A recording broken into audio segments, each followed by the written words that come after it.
5. We can have a couple seconds of black. That's fine. Okay.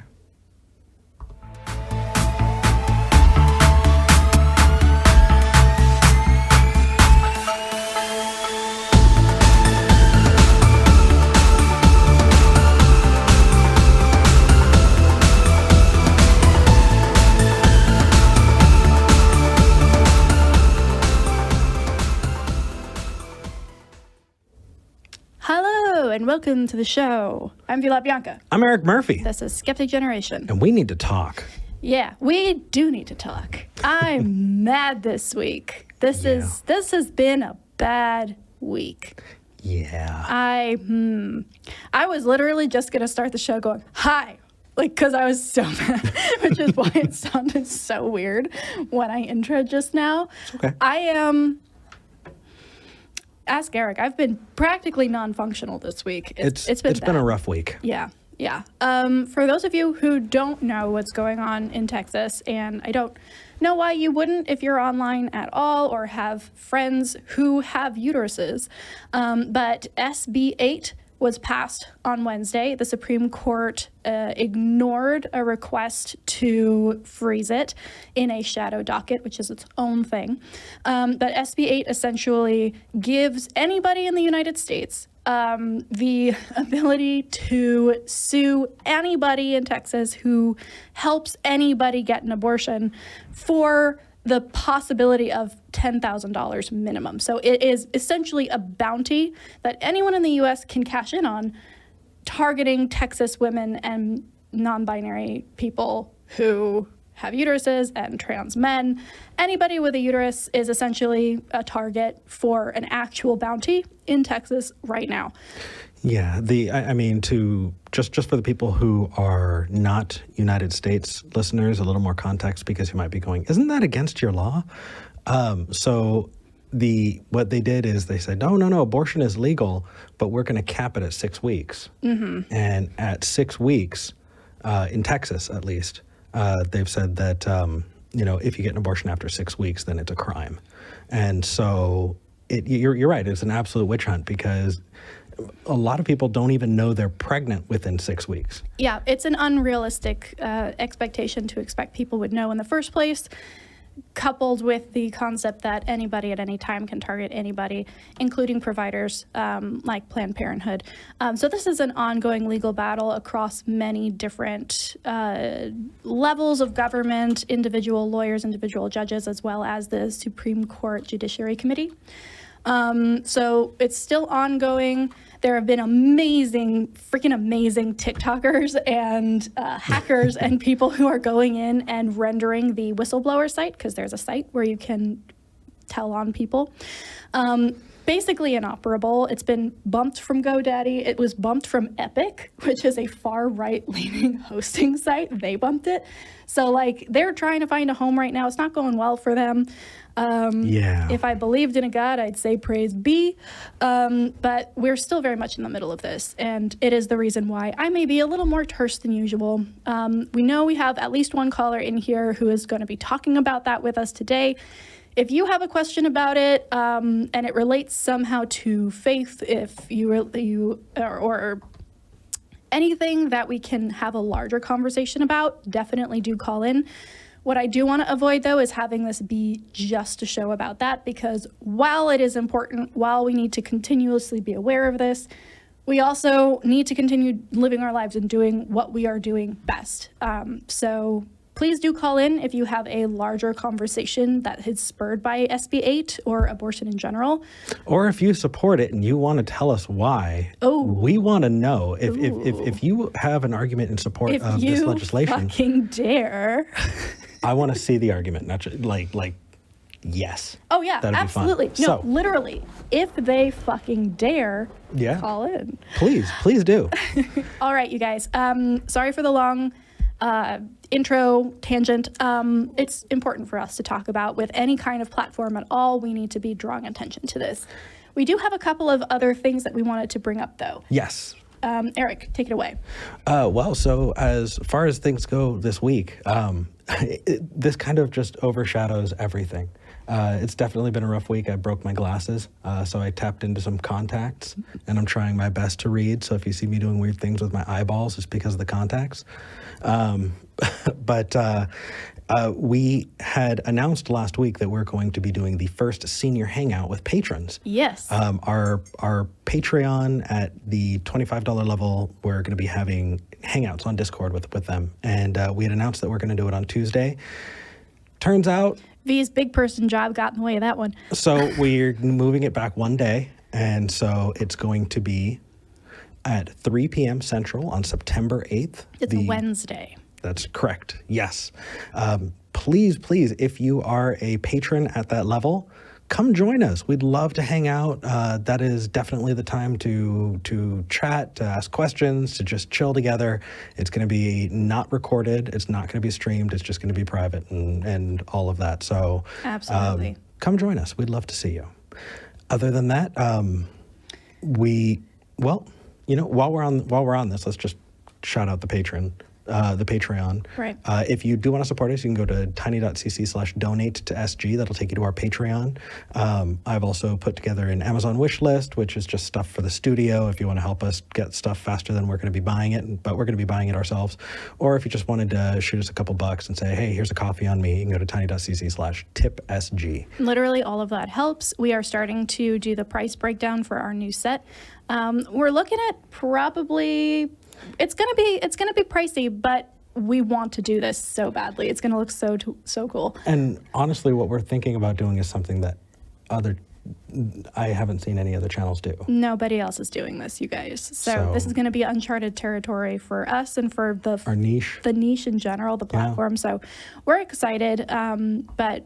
Yeah, if you want to see that happen faster, we're saving towards it with the donations that we do get. Mm-hmm. But sooner we can afford it, the sooner we can pull that trigger. Yep. So other than that, I think that's about it. I think it's time to dive into some calls. Absolutely. Let's start with James in Australia. All right. Hi, James. Can you hear us? Oh. No, because I haven't turned on the bus that's sending our audio to them. Now they can. Okay, they can hear us now. James, you are on the air with Eric and V. Hey, g'day guys, how are you? Hello, how can we help you today? Yeah, look, I was just wondering what you guys' opinions on, what your opinions are on the, like we were talking about before, the Texas abortion bill, and whether or not you think that could send an indicator to other conservative Christian representatives and kind of open some floodgates to trying to get some of their beliefs enshrined and protected by law. Yeah, James, that is a really good question and really the topic of the hour. I do think so, not because of speculation, but because of things that are already beginning to happen and have happened as a result.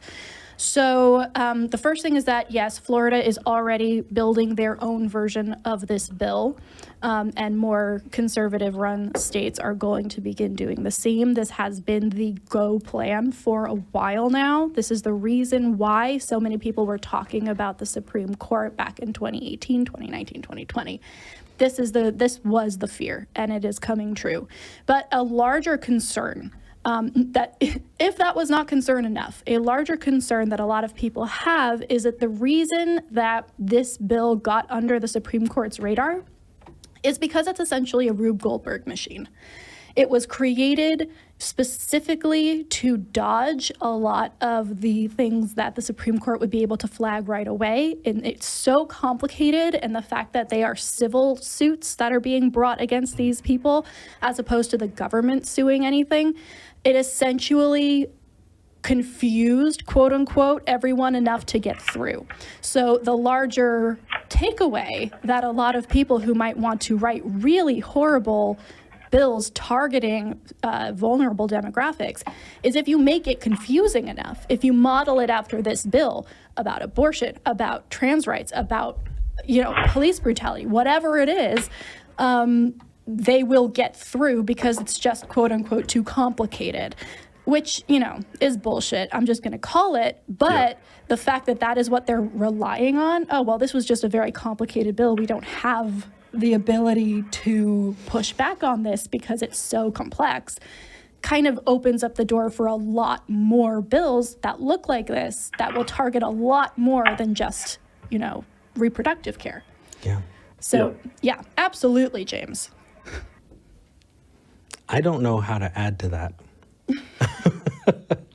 You were pretty well. I mean, I've been doing nothing but following this for the last 3 days. Yeah, so. I mean, I can definitely throw in a different angle and a different view, but I'm still coming from the same side. That's why we'd love for other people who disagree with us to call in. But what it does socially, what it does is it's pushing people to kind of witch hunt. This idea that somebody could, because they don't like someone, whistleblow, call in and say, oh, this person definitely got an abortion. You should totally check them out, and then sink them in legal fees, sink them in issues like that is just, it's terrifying. It makes me think of something like swatting. Have you heard of swatting? When people call the SWAT, the police department, the police department send a SWAT team to somebody's house. Like it reminds me of that. So it's atrocious. Yeah. But it's fucking. I know. Does the law also cover, like, if people from Texas travel to another state to get an abortion where it is legal to get one, can they still be sued for getting an abortion outside of Texas? Or does it only have to be done in Texas? Right. So the law that got passed is only applicable to Texas. I know that some states, including Ohio, which has horrible reproductive care right now, made it a felony regardless of where you get the abortion. So, like, if you go to a state where it is legal, if you return to Ohio, they can still charge you. Wait, so Texas went on this huge branch, and Ohio said, "Hold my beer." Ohio has been holding Texas's beer. Well, Texas is holding Ohio's now. Yeah, That's exactly. rough. Yeah, no, Ohio has been, like, slipping under the radar as one of the worst. But yes, so you can still, if you live in Texas, go to another state to get an abortion. I know Nevada has it enshrined in their state law that reproductive care is protected. A lot of other states as well. The problem is abortion already costs money, right? And so does the time that you have to take off of work. And so to add travel to that, as well as if you already have kids, childcare or, room and board. So, like, what this is doing essentially is targeting people who can't afford to do that. So anybody who has enough money can still get an abortion in Texas or elsewhere. What this is doing essentially is making it really difficult, nigh impossible, for people who are living paycheck to paycheck. Yeah, that was one thing I was going to bring up, was that it doesn't really impact anyone else except for it does impact everybody, but it will disproportionately impact those who are kind of less well off in society there, because, they seem, well, I can only speak from Australia, and the lower income end in Australia has statistically more kids than those who earn more money. So if that's the same in Texas, it's just going to build in entrenched poverty. Yes, absolutely. And they're just going to be completely fucked. Yeah, that is a good summary of that, James. We are, in a word, fucked. I could go on and talk about this forever. I know we have tons of callers lining up, which is amazing. But James, thank you so much for calling in and for following this. I know that Australia feels, is a world away. But we love that you guys are paying attention and asking questions and getting engaged, because frankly, we need all the help we can get right now. So thank you for calling in. Yeah, no problem. No problem at all. Okay. Have a good rest of your day. You too. So I'm kind of glad that we got to have that conversation up front so that we can just have that and then move into other things. So one more thing that I do want to bring up before we move on, which is the other reason why this is so insidious. And that is because if you have, I know you probably haven't, which is probably good, Jane Elliott, who is known for being this brutally honest and like kick-ass anti-racist educator. References The Birth Dearth, which is a book written in the 1980s. And this book essentially opens by saying, it's essentially replacement theory. We are being replaced as white people by people of other races coming into the US. And by X date, there will not be a white majority in the United States. The best way to do that, to stop that from happening, is to force white people to have children. And it lines up with the movement to begin attacking reproductive rights and healthcare rights in the US.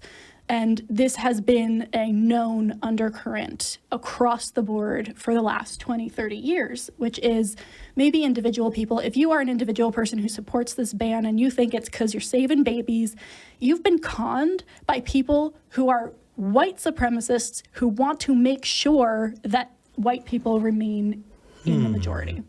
I don't know about that one. This is an absolute fact. So is the, I'm sorry, but my inner, like, skeptic, I gotta say, I remember listening to a lot of Christian radio and them going, or Republican radio, and rules for radicals, that they're just using rules for radicals as a guidebook, that this thing that is going on politically by the left is out of the rules for radicals, guide to, taking over.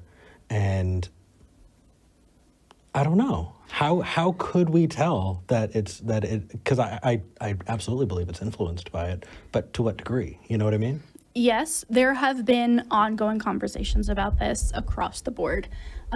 Jane Elliott kind of waved that flag and pointed out maybe where this thing started with this book. But this has been an ongoing conversation. It just isn't the one that they preach from the pulpit, because a lot of people rightly would be incensed by that. They horrified. Horrified by that, because there are good people who have been conned into believing that they are saving babies through these laws.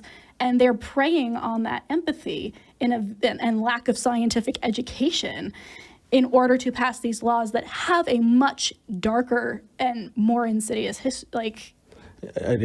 contributing just groundwork that it's swelling up from. Yeah. It's just Okay. So anyway, I wanted to make sure to bring that up as well, because there is so much more at stake here. Again, even if this was the only thing at stake, the rights of people with uteruses in Texas, that would be enough to be outraged. There is so much more. So much more. All right. We're turning into a third world country. We are putting that to bed for this episode. But if you have questions, leave them in the comments. DM me if you need resources or if you need things to do, because I've been following, Anonymous has put out Operation Jane, which is very exciting. One of the reasons why Epic had to remove them from the site. But yeah, reach out. I have ways you can help. I have resources for you if you need to talk. Definitely. Yeah. All right. All right. So let's start with, who do you want to start with? I really want to talk to Leon. Okay, let's go with Leon. All right. Hello. Hello, Leon. You're on the air with V and Eric. How can we help you today? Hi, V. So I saw your show a couple of weeks ago, and you said if anyone isn't getting a vaccine, you want to talk to us and know why. So I thought, well, I'll ring in and be happy to talk about it. Sure. All right. Okay. I could say, to start with, I'm not an anti-vaxxer or anything like that. Totally up for vaccines. I have children. They're vaccinated. I'm married to a doctor. And, so, we're all up for vaccines, but there's a difference between that and the emergency measures we're in with COVID, then the COVID vaccine, and saying, let's give it to really, younger generation who have a very good natural immunity and aren't really suffering under it. And the natural immunity is a good thing. Okay, so where are your stats that younger people are not suffering from COVID? Because here they are dying because they're being forced to go back to school without masks. how many people are dying in the US from going back to school? I don't know the exact numbers. I just know that multiple children are dead and many, many more have been infected by COVID because they are in school right now and they shouldn't be. So I'm curious why you think that kids have this more natural immunity. Now, I know that way, way back in the early stages of COVID, when it first hit everywhere, we had a couple different theories about it. One was that it didn't impact kids very much and kids couldn't spread it. And another one was that really the only people who should be worried were super old people or people who are immunocompromised, right? And those things have proven to be false. Well, and also the virus has become stronger. Right. It has mutated to the point where even if it was true at the time, it no longer is. So my question is just, first off, what are your sources that say that kids are not impacted by COVID? I can get that for you. So my source of knowledge tends to be my wife, who is a doctor, and so she's looking right now to see if she can find the sources. But in the UK, nobody under the age of 15, no healthy child under the age of 15 has died from it. Well, and the people who are vulnerable, the ones that do have health conditions where they're susceptible to COVID, have of course already been vaccinated, and that is the right thing to do. Well, I got to say, it's first off the fact that kids are not dying in the UK from it. That's wonderful. If that's true. If that's I would be very, very happy to hear that. Anytime there's less dead kids, the better. So I think we can all agree on that one. Leon, I guess the question is how does your cost benefit analysis kind of go? Because I imagine a yes and approach. Natural immunity is fantastic, and we still give our kids vaccinations for measles, mumps, rubella. We still vaccinate them against all of these other things. Why no and instead of yes and? Why no vaccine and immunity? Because I'm not going to argue. I mean, I've worked with kids for a long time. They eat dirt. You get a pretty good immune system when you go to preschool. So I mean, I understand. What I'm wondering is why not yes and vaccine? It's mostly because we're still in that stage 3 of trials. So we've got the initial, which we call it third stage data in, but we don't have the long-term data. We don't have the same kind of data or the same kind of death rate in children that we're getting with mumps and rubella. Well, so they're quite different, isn't it?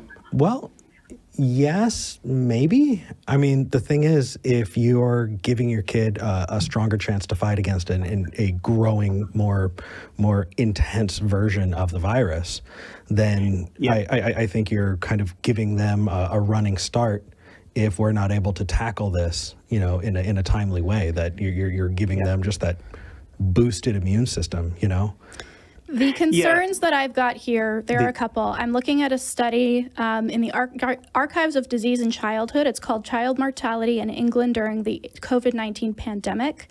Just at the very, very beginning, the results, they have linked at least 437 deaths of children under the age of 17 to COVID-19 between January and June of 2020. And that was last year.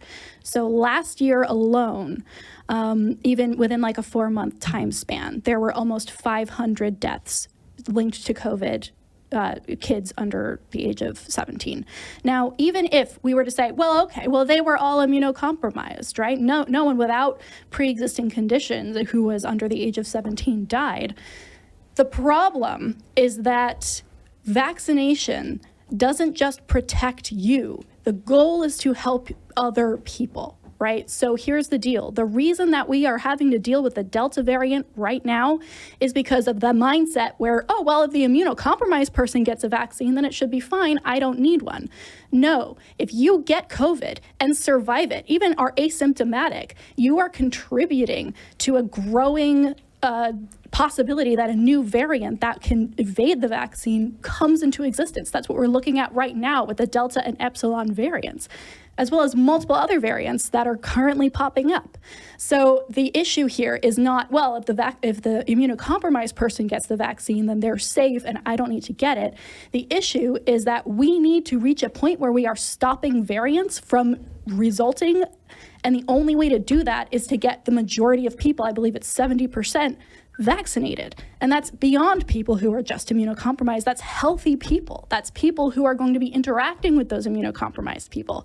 And as a caveat, a lot of these immunocompromised people have autoimmune diseases that result in them not being able to get the vaccine. So there are people who are currently stuck in their house in lockdown in the same way that we all were back in early 2020, and they cannot leave their house because they do not qualify for the vaccine because it will kill them. And B, they will get killed by COVID because nobody else is getting the vaccine. Leon, I want you to have a chance to kind of respond. You've been listening for quite a while there. Yeah, thanks. I've also got my wife whispering in my ear. So awesome. Quite interesting. For me, I can't multitask. It's only fair that you, I mean, there's two of us. Like, we're good. Oh yeah, no, I'm happy to talk with your wife as well. She can get on the line if she would like. Yeah, I think she'd quite like to jump in. Yeah, so one thing I would like to say in response that I do know about is that, and we haven't touched on much, is that we don't know what the risk, the long-term, there may be no long-term risk, in which case I can completely see where you're coming from about trying to stop variants coming up and protecting, the herd with this immunity. But there has been some data showing, particularly in younger males, that there's a massive increase in clotting event illnesses and stuff like that. And so what we don't know is what long-term effects. And in 10 years, maybe there'll be a lot of young men in hospital who have all been vaccinated. And yeah, they were fine against COVID. They've helped protected their friends and family against variants. But now the hospitals are full of people with strokes and... Okay, okay. It's that unknown bit because we don't have the long-term data. We've only got the short-term emergency data. That's accurate. We only have short-term emergency data here. But you know what we do know for sure? What we don't know is maybe there is a long-term effect from the vaccine. We don't know. What we do know is that there are long-term effects from COVID. Even if you're not hospitalized, if you do not die, you can have an asymptomatic or mild COVID infection as a kid, as an adult, as a healthy person, and it can knock you out. COVID has long-term symptoms, strokes, increased risk of Alzheimer's, blood clots, like all of the things that you're worried about might be a result of the vaccine someday in the future are known things that are happening. Lots of diseases, though. Yeah, so actually that's a great jumping point there. Leon, you were saying that you're weighing the possible downsides that we may not know about long-term for the vaccine, right? Yep. So the cost-benefit analysis would be taking the downsides to not taking the vaccine and weighing them out and finding out which one is basically the lesser of two evils if you're worried about it, right? Sure. Okay, so... Can I jump in here? Yes, absolutely. Hi, what's your name? Leon's wife. Hi, Leon's wife. That's a very nice coincidence that someone named Leon's wife got married to a Leon. That's I know, right? But I mean, can we call you Libby, or would you prefer to just be Leon's wife? We don't want to... Either is fine. Libby is fine. All right. We just... So, yes, I hear what you're saying, and I don't know at all what the situation in the US is at the moment. I only know the situation in the UK. The world data in general is very much that obviously you've got over 1,000-fold increase in deaths in those over 70 compared to those sort of under 30. The risk of dying from COVID if you're a child is something like 0.0002%. What's the risk of dying if you're a child from a vaccine? The risk of dying as a child from, we don't know that for COVID because at the moment we haven't vaccinated. We do know that your VAERS data in America shows that 55.6% of all VAERS-related fatalities have been linked to the COVID vaccine. Hold on.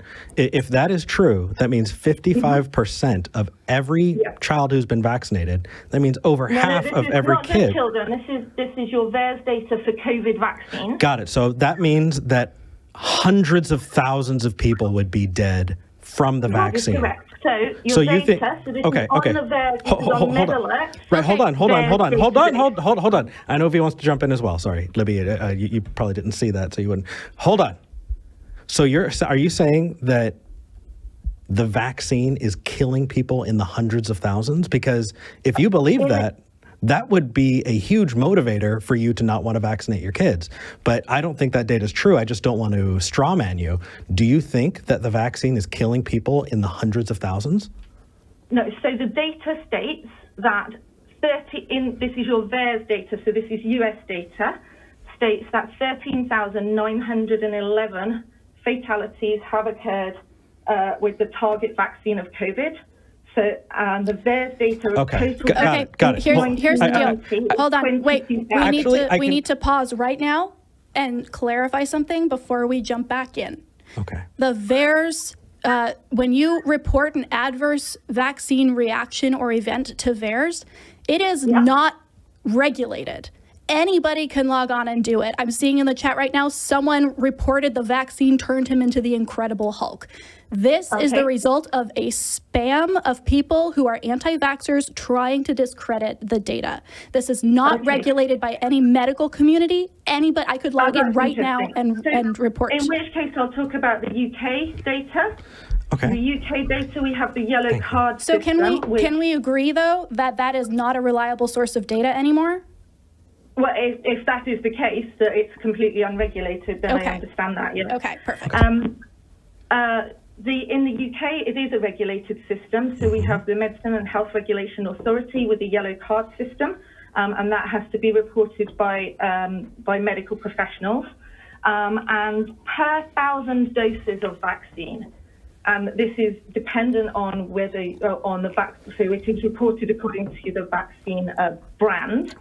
So depending on the brand, it is between 3 and 7 adverse events per 1,000 vaccine doses. Perfect. Which actually, in comparison to all the other vaccines that we give, particularly to children, is incredibly high. So, Libby? Incredibly high. We normally don't accept anything more than about one adverse reaction per 50,000. Libby? So that's quite significant. Okay, sure. And let's say just so that we can have the argument, we use that data, right? Yeah. As a doctor, what qualifies as an adverse reaction?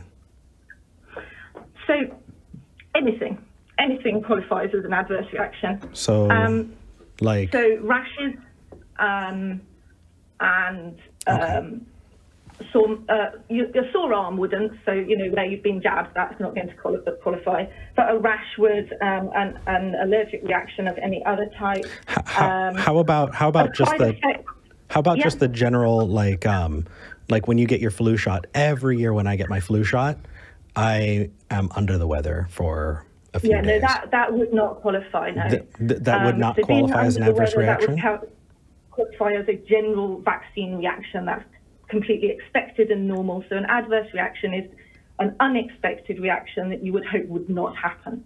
Okay. But it may be very mild, might be a rash, or it might be all the way through to an anaphylactic shock. Or we do know that we've seen quite a number of PEs, that's pulmonary emboli. We've seen a few people with potential stroke secondary to vaccination. We've seen some Guillain-Barré, which is a neurological condition which you can get post-virally, but again, which is thought to have been secondary to vaccination. When you take high risk of dying from COVID, then the level Nobody of is saying no, Libby, no. Nobody is making the argument. This is a straw man, okay? When people bring this up, this is a straw man. You might not be intending it. That's fine. You might have had this conversation on your end. Nobody is saying that because only 1% or 2% of people die from COVID, that's the reason to get the vaccine. 2/3 approximately of people who have had COVID, mild, moderate COVID, and weren't hospitalized, have neurological problems afterwards. Depression, anxiety, Where do you get that data PTSD. from? That's not data that we have in the UK. I can link it in the description to this video. Be sure to check back. This is a fact, okay? People get massively worse symptoms long-term from COVID in much greater amounts. So if you're worried, what kind of medical professional are you, Libby? I'm a GP, so I work in primary care. Okay. So I would see that if that was true in this country. I can't speak for America, but that is not true in this country. Just because you don't know it doesn't mean it's not true. This is actually studied. There are studies that are being done here and elsewhere in the world that prove this. I will link this information. The problem here is that you're saying, well, you can't get the vaccine because you might get a rash and you won't die from COVID. That's not the argument we're making. We're not making that argument. If you are saying, if you are using this amount of people might get some kind of undetermined allergic reaction from the vaccine, therefore we shouldn't vaccinate because only X% of people die from COVID, that's not a good argument. That is a bad argument. Is that the argument you're making, Libby? Firstly, I have not said we should not vaccinate. Secondly, it is all to do with the risk versus the benefit. And that risk versus benefit has to actually benefit the individual who is being vaccinated, not simply the whole herd immunity. Whilst herd immunity is an important factor, you can get herd immunity from natural infection as well as from vaccination. It's really important that we all understand that herd immunity has to be secondary in vaccination. You must, from Nuremberg and from various different medical ethics, you have to benefit the individual by vaccinating, and you cannot at the moment prove benefit to children. In fact, the JVCI, which is the Joint Committee for Vaccination and Immunisation in the UK, has come out and stated clearly that there is not enough benefit versus harm to vaccinate children aged 12 to 15. Okay, so just to clarify, let's make sure that we're steel-manning the position. We're going for exactly what you're saying. As a GP, for ages 15 and up, if somebody were to go into your office and say, should I get vaccinated, what would you say? As a GP within the NHS, I would have to tell them that the government guidelines are to vaccinate as many people as possible. I would also, depending on the person and depending very much on their underlying health, potentially tell them that in their situation, I may not. And certainly in terms of anyone under the age of 16, I would highly recommend that they do not. Now, at the moment, we're not in that situation in this country because the JVCI have stated against it, but it's being looked at again. Libby, I got you. So here's where I'm at right now. And it's why I want to take just a little bit of extra time on this. Can we take that time after we hang up, please? No, I need her to respond. Libby, this is a platform with thousands of viewers, right? And if you're making a niche argument about something that is very specific, and we're not clearly saying that it's a niche argument about something very specific, then we could be loading ammo towards something that you and I both don't want to happen, right? Like general anti-vax arguments for people who are healthy, right? And so as you're making this case, what I'm trying to do is put it in the context overall so that people can look at this and go, here is the context, and not use that as ammunition for really, really bad decisions. Do you see why I'm trying to ask these questions so that I can frame it? Because as you're making this niche argument or an argument very, very, focused, we can disagree on that. But if we're not clarifying that it's focused, we could be doing inadvertent damage to people who are looking for reasoning to not get vaccinated when they belong to the demographic that should. So would you agree with me on that? Huge demographics who absolutely should get vaccinated. How about most people? Do you think most people should get vaccinated? Do you think it's over 50% of people shouldn't get vaccinated? I don't actually know the age demographic of the US, so I can't say most. I would say definitely if you're over the age of 50, there's no reason that I can really see to not get vaccinated. If you're between 30 and 50, then maybe if you're really, really healthy, you might want to consider your options in either direction. Anybody who has any health.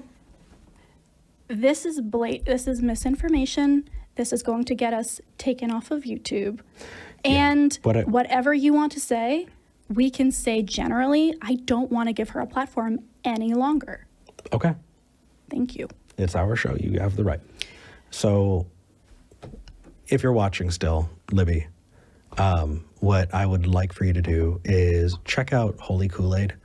I worked with him on a video a few weeks ago that specifically goes over that argument.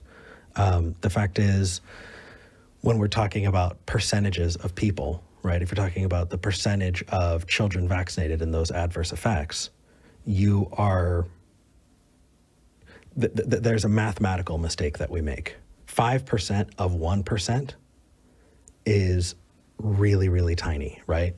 And we don't contextualize those and multiply those down and figure out just how much or how few that is. And it's just something we as humans do. It's important to contextualize it. I would argue, and I think that the safe thing to do is to take a pro-vaccine standpoint unless there are mitigating factors that would specifically disqualify you, like having an autoimmune disease. But if you don't have those specific factors, I think that the general advice of get vaccinated, damn it, is the advice we should be taking. And I think that the data backing that up shows that the risks drastically outweigh the possible risks of taking it. It's just, I mean, that same kind of argument has been made when it comes to things like the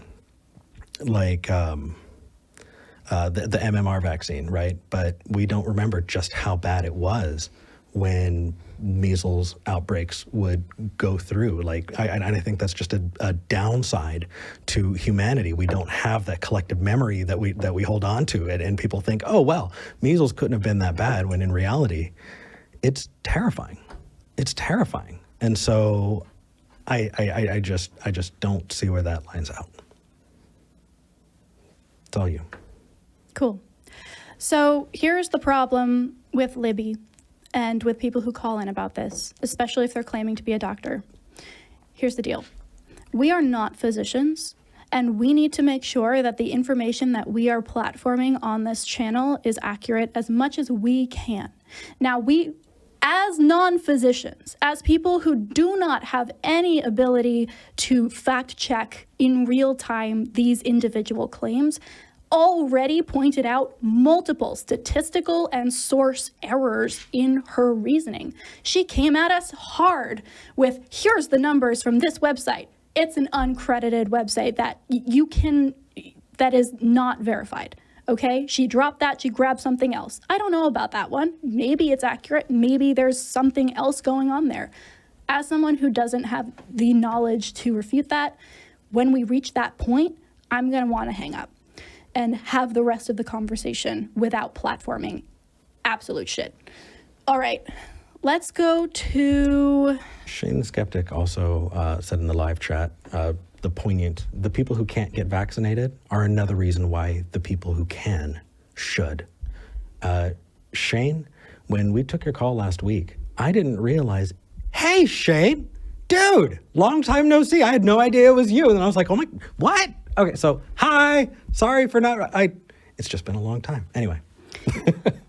Okay, let's do a feel-good call because I need to calm the fuck down. Let's go to Isaiah in South Korea. Sure. Isaiah, hello, welcome to the show. Hey, how you guys doing? Oh, doing better talking to you. How can we help today? Okay, well, this should make you feel better. I'm sorry, what's your fiance's name again? This is Eric. Hi. Oh, congratulations, by the way. Thank you. Eric, if you got your hair straightened, you would totally look like Leonard Hofstadter from Big Bang Theory.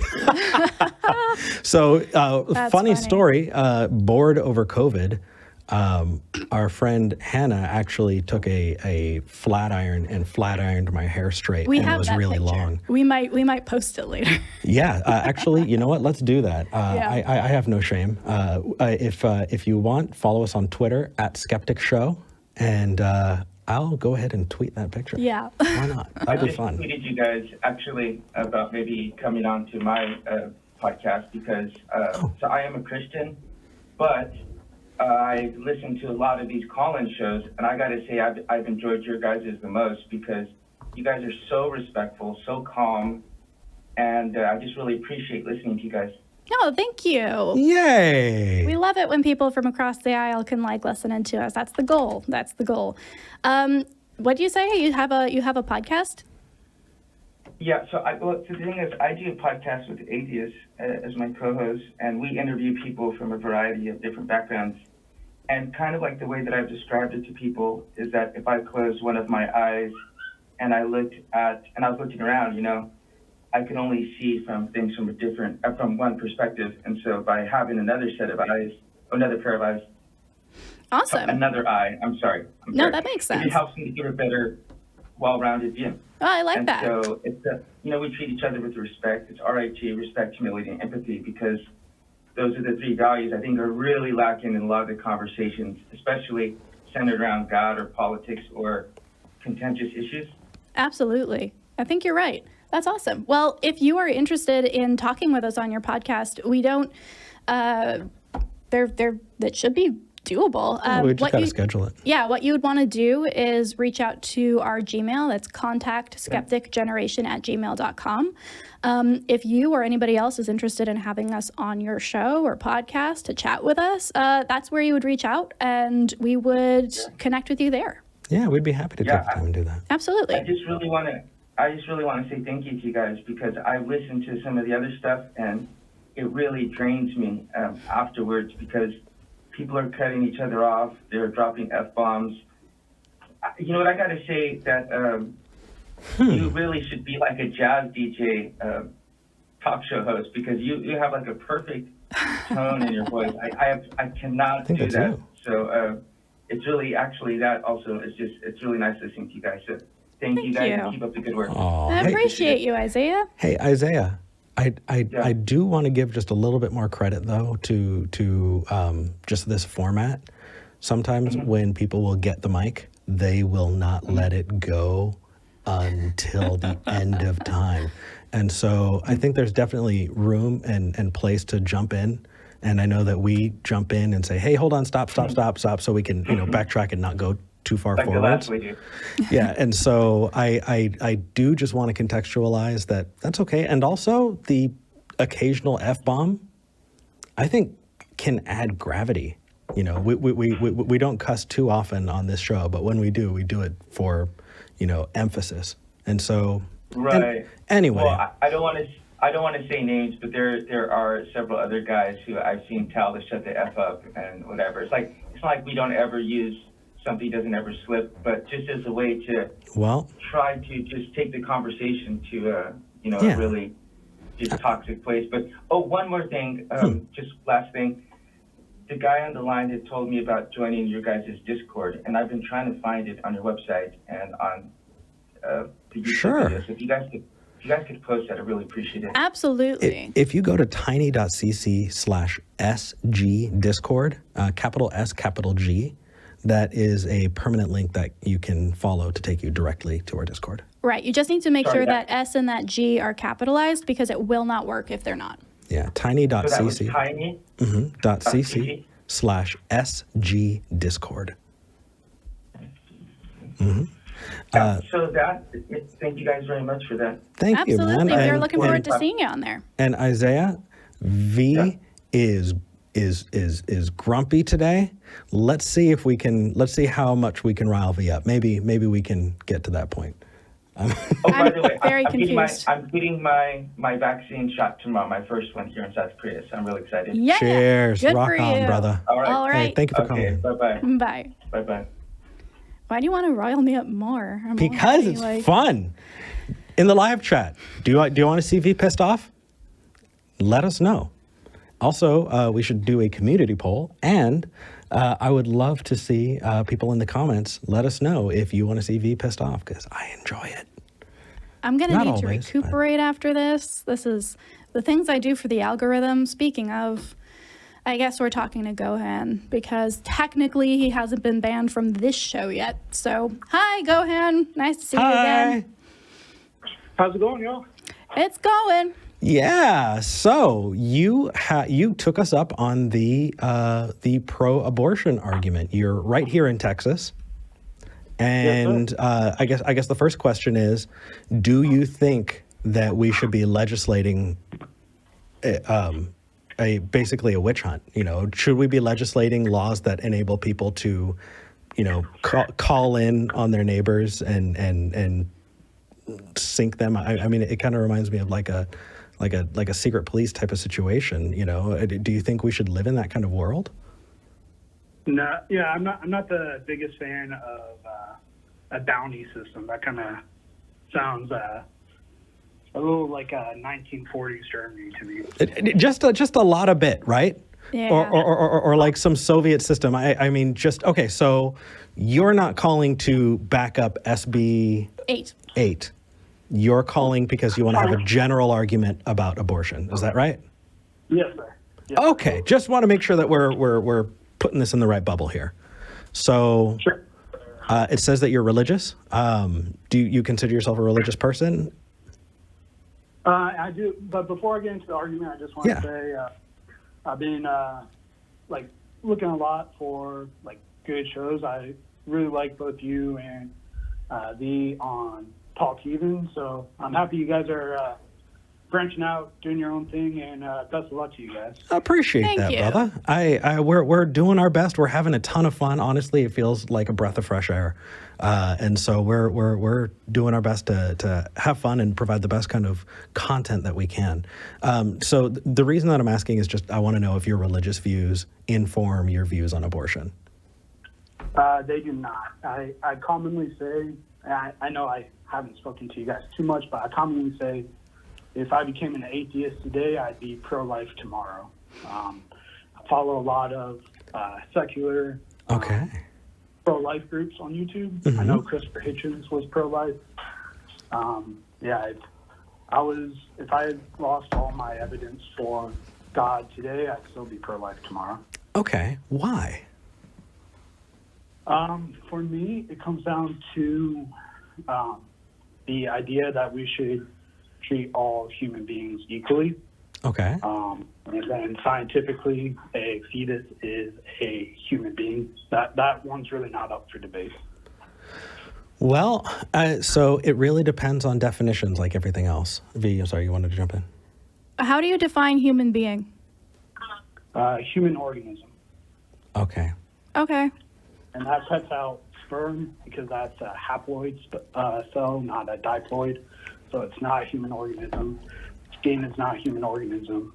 What if I cut off my hand and my hand just kind of flopped around for a little bit? Is it a human being? Is your hand an organism? Yeah. No, it's not. It's an organ. It's made up of different organs. They do not work together as one organism. Scientifically, it's not an organism. So. All right, I'm going down a rabbit hole here. Continue. My argument with you does not hinge on whether or not a fetus is a human being, so continue. Sure. Well, actually, mine does just a little bit. Mine does just a little bit, because is an egg a chicken? Is it a fertilized egg? Well, let's say you don't know. Well, then I can't tell you. Okay. If it is fertilized, then we know if it's a chicken. If we know it's not fertilized, then we know it's not a chicken. Interesting. So an acorn is the same as a tree? I would say it's the same as a tree, like a baby is the same as an adult. They're the same organism, just different stages of life. Squirrels eat trees. I'm just imagining ginormous squirrels now. It's this interesting conflation between the living thing and the potential for that living thing. I think there's actually a more semantic argument to be made here about the use of being, right? We can talk about human organisms all we want, but when we say something's a human being, we evoke something very different, right? We evoke something that isn't scientific. Human being is not a scientific term. Human organism might be, but when you say something is a human being, the emphasis there is on being, and I think that is why I initially was so concerned about the way you said that, because what do you need in order to be a being? And you know what? No, I kind of agree with that.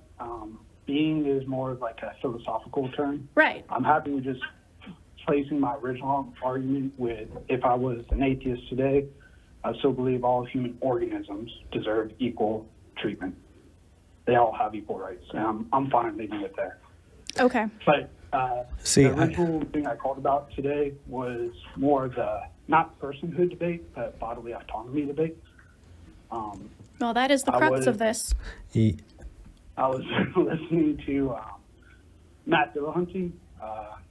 Just can't escape it. No. Can't escape it. It's forever and ever. Yeah. Sorry, continue. Yeah. No.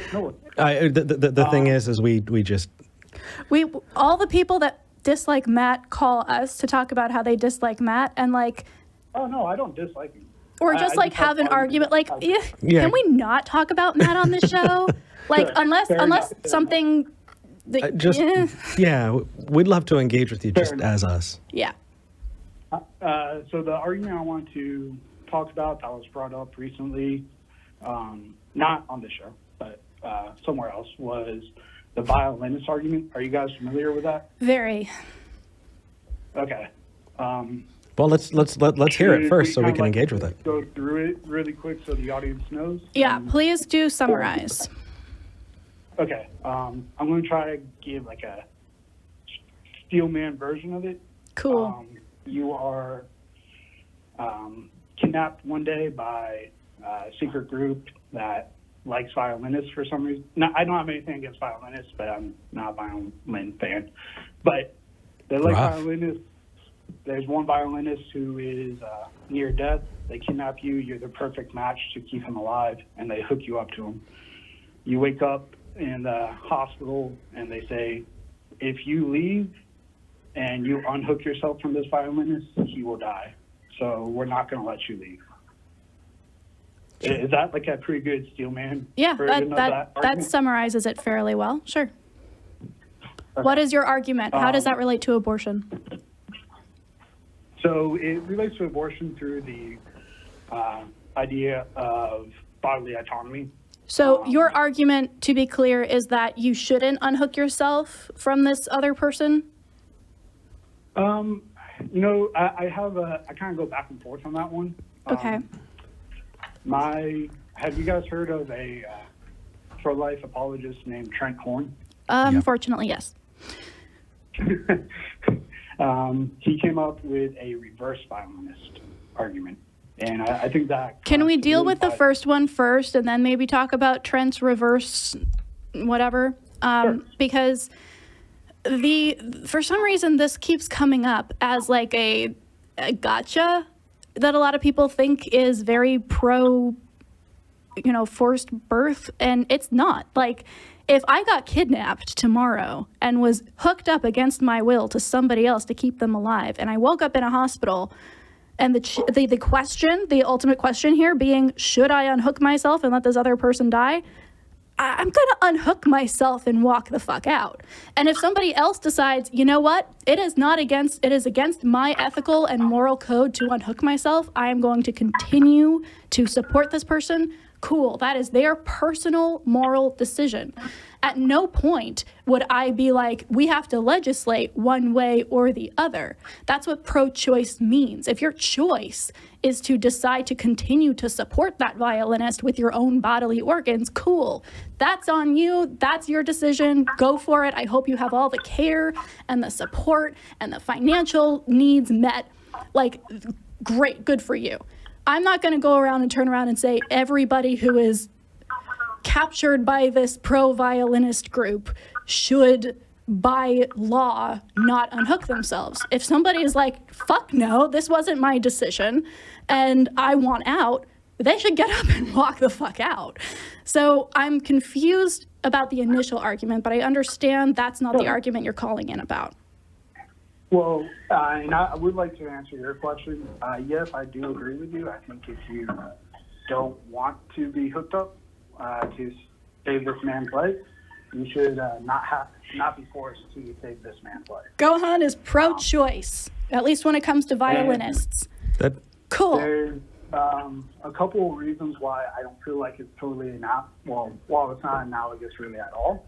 But we can get into that. But I'd also like to try to get into the reverse violinist argument. But if it's not analogous at all to the point where you can agree to be pro-choice about violinists, but not about reproductive care, then why are we using this argument in the first place, reverse or forward? Like, if you're going to say, well, I agree with this, but it's not analogous, then it's not analogous and it's a useless argument for your purposes, right? Because that argument is for cases of rape where you do not agree to that action. In rape, you don't agree to have sex, therefore you don't really bear any responsibility for... Oh, so it is not about the life of the fetus at all. It's about whether or not you think it's justified to punish the person for a choice that they made. If you are not I never said I'm pro-choice for cases of rape. No, exactly. Go ahead. I'm on the same page. If you are pro-choice in cases of rape and incest, I'm not. You're not. Okay. I'm not. All right. Cool. That makes me respect you a little bit less, but we'll push on. For those of you, those of you who do think, and this is for general people out there, if you think that abortion is okay in the case of rape and incest, I have news for you. You're not pro-life. You are pro-punishment. You are using pregnancy as a deterrent to having sex consensually. And if you can acknowledge that the reason that abortion is wrong is because you chose to have sex versus you didn't choose to have sex, and it's not about life at all, and you're full of crap. Anyway, that's not you, Gohan, so continue. Sure. So the reverse violinist is everything is the same so far. You decide to get up. That violinist is not your responsibility. You decide to pull the plug from yourself and leave him where he is. The only thing is, once you take the first couple of steps, you kind of fall to the floor, and the doctor says, oh yeah, I forgot to tell you, if you do take yourself off, now you're in the position where you will die. So you have to remain hooked up to him, and if you decide not to, you will die. So 9 months later, you're still unconscious from that fall. The violinist wakes up, he's fine, but the doctor tells him, well, now if you separate yourself from this person over here, she will die, even though you hooked yourself up to this person. You made them completely dependent on you, but I'm going to let you go if you want, even though that act will directly They should go. kill this person. They should go. Okay. Yeah. I think that's a consistent argument. Yeah, I have a consistent morality on this point, which is bodily autonomy, whether or not I'm the one benefiting from it. So if you put somebody in the complete dependence upon you, you can... The violinist didn't put me on there. The violinist was unconscious, and I was put there by a third party. Yeah, let's say that third party was in cohorts with the violinist. I mean... Wait, you can just make it... The plot thickens. They were in cahoots. Yeah. Okay. I feel like we need to do like a noir kind of reenactment. Is it no longer okay, since the violinist is directly responsible for making you dependent on the violinist, like a fetus is dependent upon the mother? So, Sorry, my baby is talking in the background. That's okay. Do you sound effects? Cool. Yeah, honestly, it's on. It goes with the conversation. Go ahead. If you got to go for baby reasons, we understand. No, she's jumping. She's having fun. Okay. Have you seen these little jumping things before? Oh yeah. Oh yeah. Okay. Okay. So I guess where it breaks down for me is this idea that a violinist is comparable to a human. Or a violinist. Violinists God are not it. human. You heard Damn it. it here first. I misspoke. Only guitarists are human. Right? Drummers were still deciding. I'm a drummer. So What I was going to say was that a violinist would be the same one-to-one as an unborn fetus, right? As that's anyway, as a fetus. No, here's the deal. Here's the Go deal. ahead. Here's the deal. Hit it. Here's where that analogy breaks down. And it's a worldview thing, and I understand that. The reason I assumed that the violinist had no say in the matter is because consent to sex is not consent to pregnancy. And if it's an unplanned pregnancy, you did not plan in cahoots to have something else attach itself to you. Okay? It's an accident. And in most cases of abortion, 90% or more, it is accidental, and that's the reason. If there is a planned pregnancy and they decide late in the term to abort it, it is because of a life-threatening complication that should be looked at with empathy and care for everybody involved, because that's a horrible choice that nobody is making for kicks and giggles. Okay? So for me, the idea that I am comparable to a violinist who has plotted with associates to kidnap this living being and hook it up to me to utilize its energy and its life force is a fundamental misunderstanding of how pregnancy happens and whether or not it can be planned in cahoots with who the fuck ever. It's a bad analogy still. Ooh. Okay, so I think can I just ask you a quick follow-up question on that, B? Mm-hmm. So I don't want to put words into your mouth, but it seems like you would be, and again, I don't want to put words into your mouth, so if I'm wrong, correct me, but you would be against abortion if it's planned and there are no, just because the mother says it's her body and she wants it out, she decided to change her mind, but it was planned at first. I think that is a boogeyman that is created by people who don't understand reproductive care, don't understand how sex or pregnancy works. Then we could have that conversation on a one-on-one. It's her body, their body. Now, listen to me.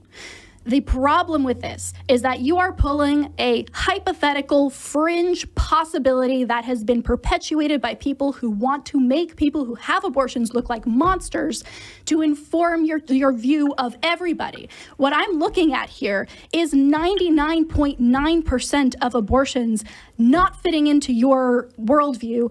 That is, the fact that you are using this analogy to point out a 0.01% of the population, however small it is, and say my view on all abortion is created by this one small demonized subgroup, that's bad reasoning, right? If we can agree that 99% of abortions that happen for other reasons, why on earth are you using this 1% to inform your opinion about all abortion? That's not helpful to anybody, to you or to anyone who's impacted by the voting decisions that you make.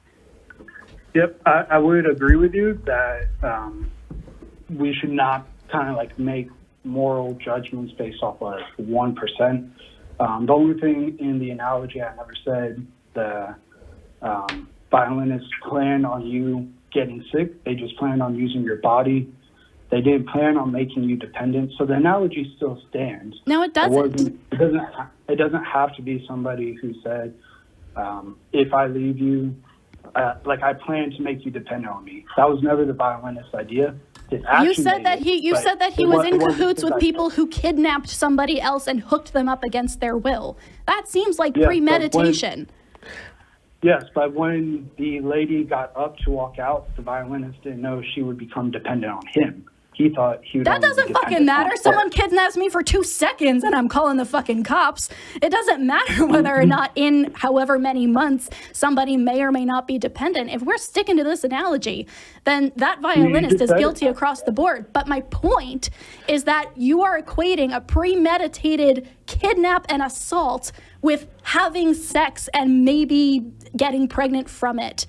That is not. No, it's definitely not equitable. Okay, good. That's my entire It's point. analogous, Is but that it's it's not not. No, it's not analogous. It is not. This is a bad argument, regardless of whether Trent. Analogy doesn't mean equitable. I mean, like a tree being an acorn, I said earlier, it's like a baby and an adult.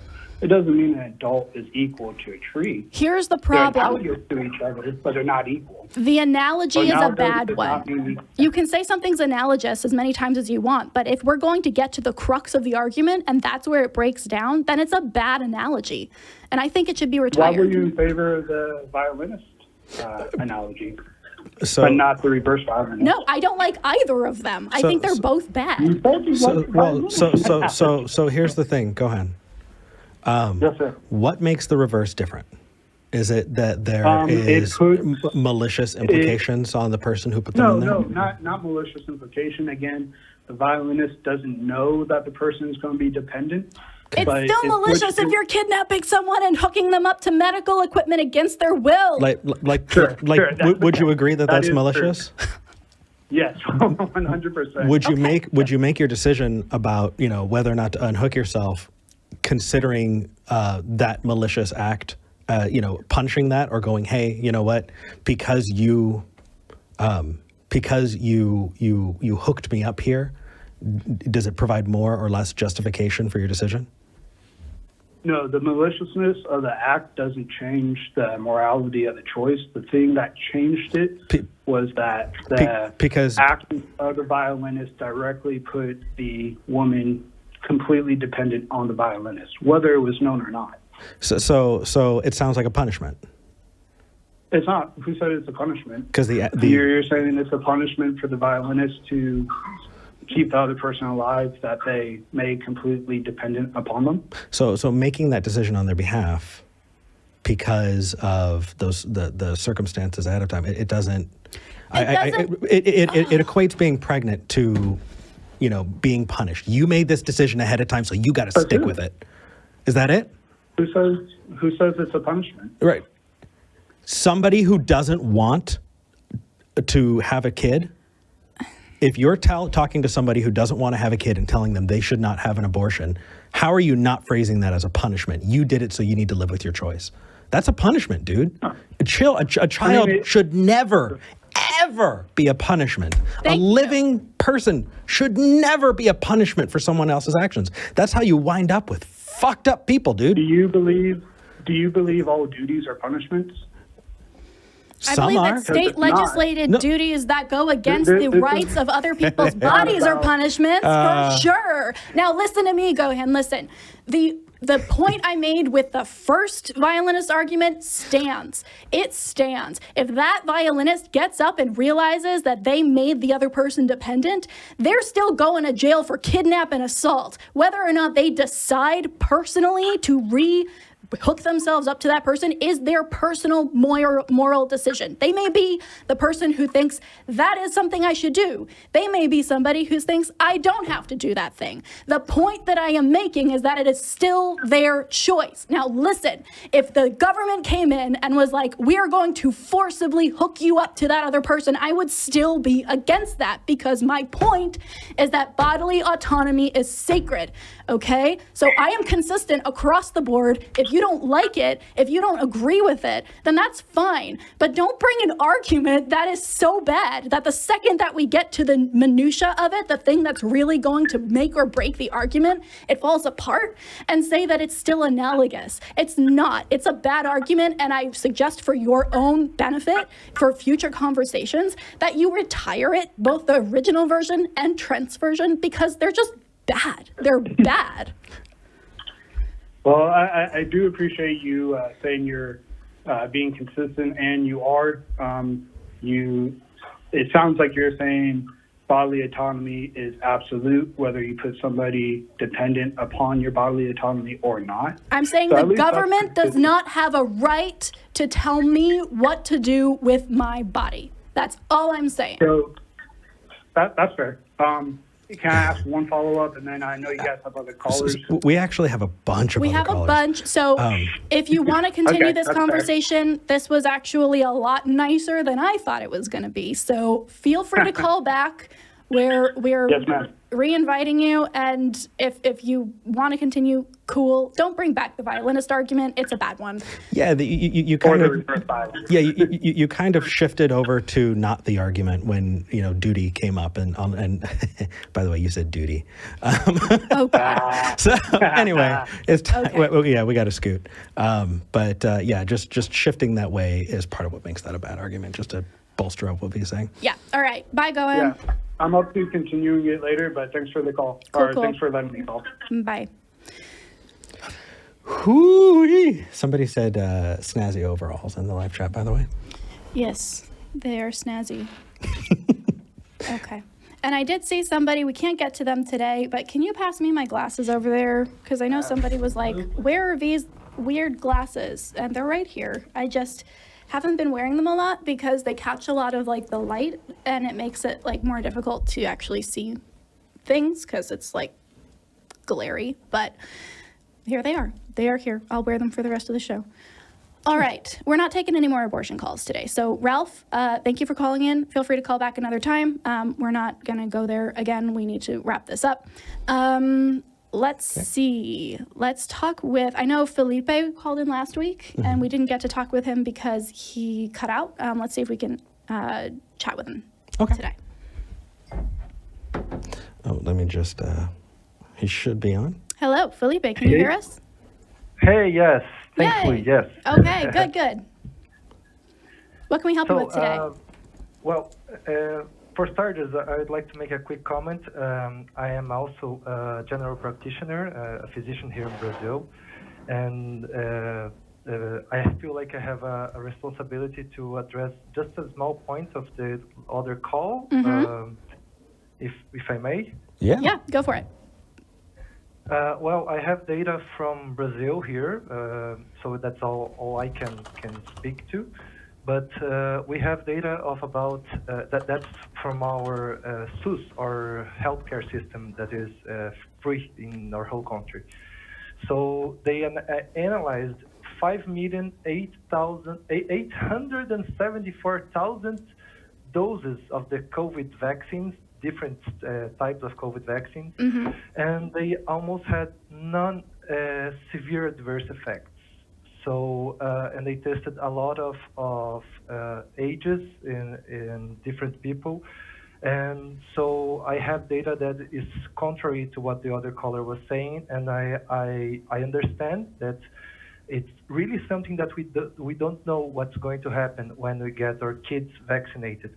But also, what other choices do we have? We are putting our children in contact with each other in harmful environments, and that can breed new variants, and it may get us to a point that we have no return on our way to combat it. So it's real that we don't know what's going to happen when we apply those vaccines to children, but what else can we do? Thank you. So far, the data we have, it suggests that we are not going to have a really big problem.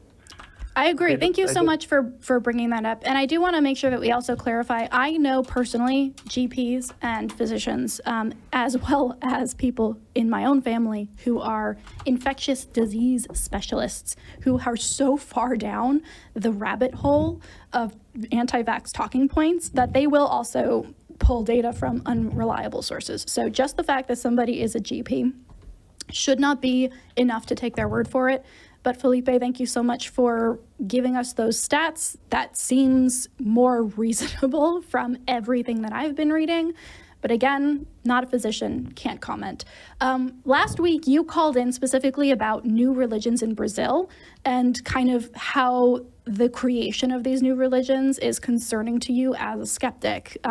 Did we answer that question, or do you want to talk about something else, or did you want to expand on that? Yeah, was there something that you wanted maybe our take on, our input, advice, or anything like that? Yeah, if you can formulate this in the as a question, that would be great. Yeah, something that can give a dialogue back and forth.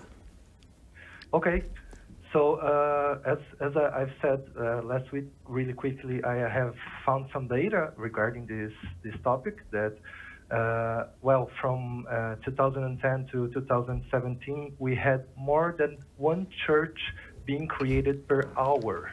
I don't have more recent data, but yeah, that's crazy. And that's because it's really easy. And one guy actually went and did a new church based on a video game just so he could prove that it's just too easy to create a church here. Yeah, it's similar to what John Oliver did the other year. He created a fake church and got tax deductions off of it, even though it was clearly satirical. So yeah, totally get that. Yeah, and people may say, okay, but what's the harm here? Maybe let people have their beliefs, and that's okay. Though that is not, because they have tax exemption, of course. That's already a problem for me. But also, as a physician, I had people tell me to my face, okay, doctor, you're prescribing me this, but you know what? My pastor told me that this is not good, so I'm not going to take it. Yeah. And what can I do? So maybe the question that I can pose to you is, how can I perhaps reach more of these people? Because I try my best with the limited time that I usually have to address the people's problems, the people that I take care of. But it's so hard. It's like they are completely closed, and this is something that may affect us all, because they are so accustomed to take the word of someone that is said, that shows themselves as an authority, that they simply take the word for it. And how can I can help people to be more skeptic? Maybe that's the crux of it. Yeah. So what needs to happen is there needs to be a national conversation in Brazil. What can you do? Not much. And that bites. But recognizing where you are on that path towards where you want to go helps. And I think that one of the first things that you can do is lay the groundwork for that conversation to happen in the future. If there are skeptic groups, organizations that you can volunteer for in your area, or that are doing things that you may not be able to do, donating or either money or your time or effort or skills to helping lay that groundwork for those organizations to meet, so that they can get a little bit more visible, so people can go, oh crap, I didn't know about that. I'm going to go join that group. And just every little bit that you're doing to build a foundation for organizations to be able to take on those larger conversations is crucial. But what you need to do right now is work on building that foundation. And the example that I love to give is, and I know it rarely ever happens, but when it does, it's amazing. And that's the Recovering from Religion organization, right? Dr. Darrell Ray, he was sitting with me. He told me about how it started. He was feeling like he was the only person out in his area outside of Kansas City. Yeah. And he was like, crap, I can't find any skeptic groups. And so he popped on to Meetup and he said, hey, atheist skeptics, we're going to meet at IHOP.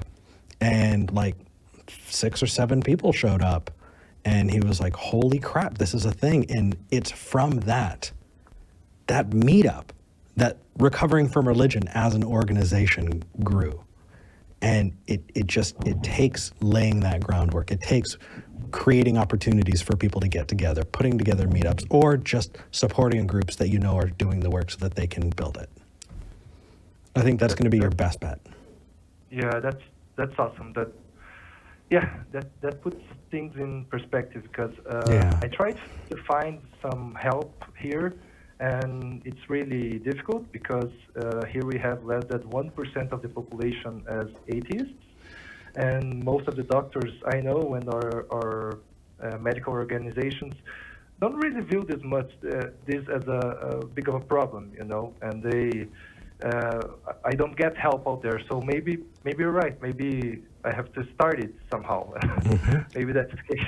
Yeah, I think that's a really good call. First, take away that responsibility from yourself. You, as a medical professional, can only give your professional advice and make that medication or that treatment accessible to your patients. If they choose to go in a different direction, that is not on you, and that is not your failure. But also, you're mentioning how every hour a new church is being created. I think instead of worrying about stopping that process, Eric is spot on. We need to create alternatives, right? Because at least here in the States, I don't know if it's the same in Brazil, a lot of churches have the market on childcare, on continuing education, on helping the homeless. Like a lot of things that people just want to do or resources that they need are put on by churches specifically, and then that draws in those people. So the best things that we can do as skeptics is to create alternatives. So here's a child care facility that isn't going to preach at you or shame you for your life decisions. We're just going to teach your kids how to think skeptically, right? Or, here, what we do here, helping the homeless. Like, you don't need God to be good, but if you're living in a society where churches are being created every hour and godly organizations are the only ones doing that good, at least publicly, at least in this sphere, then that concept is going to be a lot harder to actually fight against. So yeah, I think putting your own attention not on undoing, but on doing, I think is going to be crucial here. Yep. Yeah, well, thanks. That really is awesome, and thank you so much for your feedback. Thank you for waiting so calling long. in, You Felipe. waited all episode last week, and you waited all episode this week. We appreciate it. Yeah, and if I may, just one last comment, guys. Here in Brazil, we have data showing that like 2/3 of the population has tried ivermectin, and Oh wow! It did not work. So heads up out there, because we've been where most of the U.S. as far as I know is. Oh, and goodness. It did not work, guys. So check out our data and see that Will do. we're just getting better now with vaccines. So Oh, God. don't go that way, okay? Don't do that. Yeah. Don't do it. That's oh my goodness. I'm not surprised. That sounds horrifying. All right. Thank you so much, Felipe, for calling in. Hey, thanks. Bye. I don't understand how that fits into the narrative, because if you're worried about it enough that you're taking ivermectin, then aren't you tacitly recognizing that it's a problem, that COVID is an issue? Yeah, I just don't understand why they don't think the microchips are actually in the ivermectin. I don't. Like, wouldn't that be the here's the deal. I have a whole conspiracy theory about this, you guys, that will help people to stop overdosing on horse dewormer. So maybe the only good conspiracy theory in existence, but that's for another time. So it looks like we're clicking really bad, that there's a tech issue. It may be unlistenable. Okay. For the future callers. So in that case, we're going to have to probably let the other two callers go for now. Tom, I feel really bad. I know you called in last week and didn't get on. I do want to talk with you, but we're just, the clicking is back, and we need to figure out what's wrong with that. We need to wrap up. And Judy, your story is one that deserves time. If we can't release that as a clip so that people can actually listen to your story, that would be a tragedy. You should absolutely call back in, because we'd love to get it out there. For people who are wondering, why are things clicking all of a sudden? It's because the program that we are using, it's called Wirecast, is sending the signal to YouTube, and YouTube is broadcasting it to you. It turns out that there's an issue that after a show goes so long, it starts getting really clicky, and it's something on that end. Starting next week, I'm going to be doing a recording locally on the computer during the show. That way, if I need to go back in and replace audio for the clips going out in the week, we can do that and have better quality audio. We're doing our best to try and problem solve these, but it's just kind of what it is right now. Yeah. In the meantime, do you want to... Let's run through Super Chats real quick, and you better have an outro ready. That's all I'm saying. All right, Shane the Skeptic. We did read this earlier, but it's worth saying again. The people who can't get vaccinated are another reason why the people who can should. Live chat, give me an outro, please. Give me your suggestions now. Stacy, 1904, donated $9. Go for it. And says, thank you, V and Eric. I'm not stalling. For a great show. You both make my Sunday mornings brighter. Thank you, Stacy. Dante Verona, one of our faves, donated $50. Thank you so much, Dante. Says, who would you rather interview, Ken Ham or John Ham? Maybe don't dwell on it too much, but one portrayed Don Draper and the other is precisely not. Oh, John Ham, every day, all day, in whatever, state of dress he decides is appropriate. I'm okay with this. Gabe, 1964 says, great show, lo quiero mucho, Vianeric. Yay. All right, Beth Badger. Beth, I know you were the one who wanted the glasses. Says, we miss V's awesome glasses. #GlassesGate. I'll have to wear them on a little bit more. I figured the glasses plus the hair would look like I was trying too hard. But if you want them, I'm here for it. Yes. Blue-eyed Chippewa says, yes, go V. I love you so much right now. Thanks for fighting for us. You were on fire today. I felt like I was on fire. Yes, I absolutely. am very tired. All right. Truck Fump. I love that username every time I see it. We have Oaks Park. We skipped a couple. Says Oaks go Park V. Says go V. Blue-eyed Chippewa That's fine. says, and Eric just smiles. Great teamwork, you two. Truck Bump says, I love you both. Congrats on your engagement, and thanks for everything you do. Yes. Yeah, I noticed people in the live chat like, are they engaged? There are always going to be some people. Yes, we are engaged. I proposed. It was wonderful. And he said, eh. I said yes. It was yes. Chimp3 says, great job handling. Oh, sorry. Freddy Four Fingers says, it's a beautiful day. I'm sitting on my porch drinking coffee out of my Ark Encounter Animal Kinds mug that I got after the protest this year and enjoying the show. You guys are on fire today. Nice. Freddie, if you were at the protest, we probably ran into each other. Yeah. So that's awesome. Chimp3 says, great job handling the Paganini dilemma. Thank you. Thank you. I don't understand why people think it's a dunk argument. It's not a slam dunk. Chimp3 says, great job. QC Hawkeye fan says, this is my first live chat on YouTube ever, and I loved it. Thanks, you guys. All right. We are through the live chat. Now it is just time for Eric to give us an outro that he very clearly was super prepared to do. So, in the meantime, until next time. In the meantime, until next time. Put down the ivermectin and don't shit yourself.